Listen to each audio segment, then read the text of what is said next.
ages online. Today we have a very special free opportunity for each and every one of you who want to enjoy these wonderful art classes with Art for All Age. They cannot be done without our secret weapon, the sponge. And this particular video is designed specifically to show you how to make your sponge, because there are a few.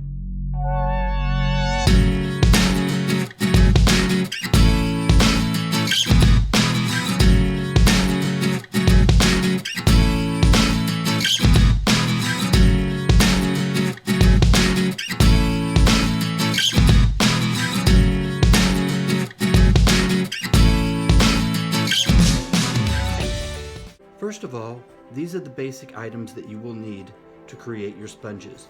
You will need a package of the sponges themselves. The best place to get them is a place called Trader Joe's. You will also need some kind of an X-Acto knife. A newer, sharper blade is always best for the process of making your sponges. You will also need a bowl of water, nice and simple. And that's it.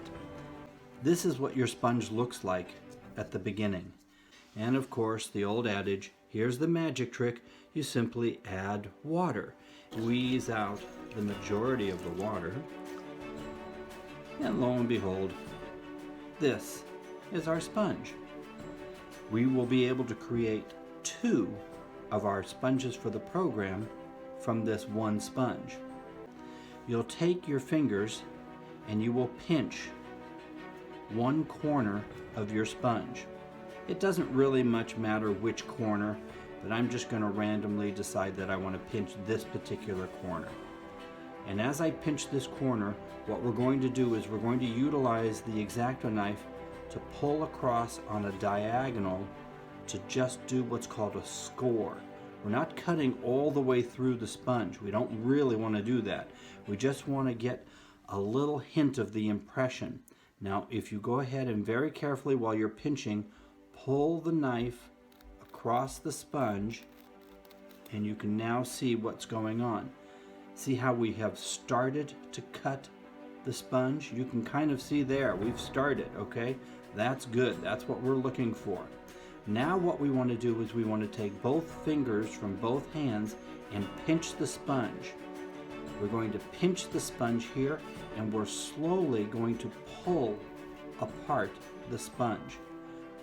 This is important because this is what's going to give us all the beautiful nooks and crannies and holes and jagged edges on the tip of the sponge. We'll go ahead and turn it around and then do the same to pull off the ends. Now, these are 2 sponges for our program, but they're not entirely accurate just yet, and I'll show you the reason why.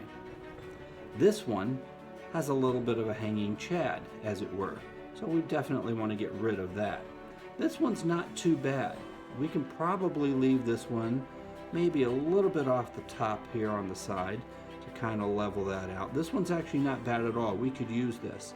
More important is looking at this one. This one is not yet ready for our use. And the reason is because of this angling that goes across the top. When we tore the sponge apart, we ended up with this little curvature across the top of the sponge, and we want to get rid of that. If you look at the sponge here from above, you can see it still has the flat edge of the outside edge of the sponge. We want to get rid of that. I call this giving the sponge a haircut.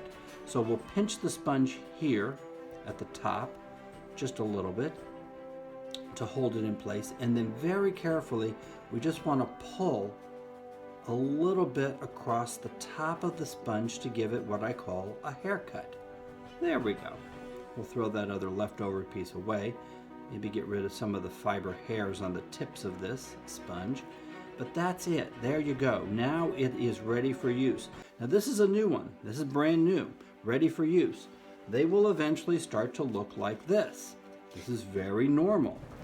And when they really start to get old, they start to look like this. And that's it.